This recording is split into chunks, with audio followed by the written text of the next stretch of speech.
रुख करते हैं पत्तों की का, जहां सब्जी फरोश मुंह मांगे दाम वसूल करते दिखाई देते हैं। शहरियों में काफी ज्यादा गम गुस्सा दिखाई दे रहा है। तफसीलात क्या है, रिजवान नासी से जानते हैं। जी रिजवान।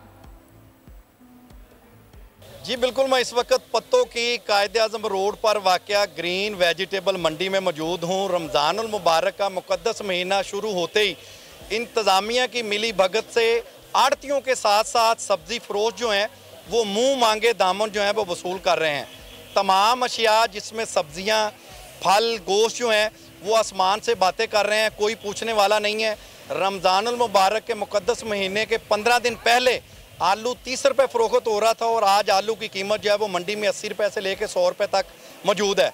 इसी तरह प्याज की कीमत के हवाले से बात की जाए तो रमज़ानुल मुबारक के 15 दिन पहले प्याज जो है वो 150 रुपये से लेकर 200 रुपये तक फ़रोख्त होता रहा है और आज इस मंडी में तकरीबन 300 रुपये केजी जो है वो फ़रोख्त किया जा रहा है।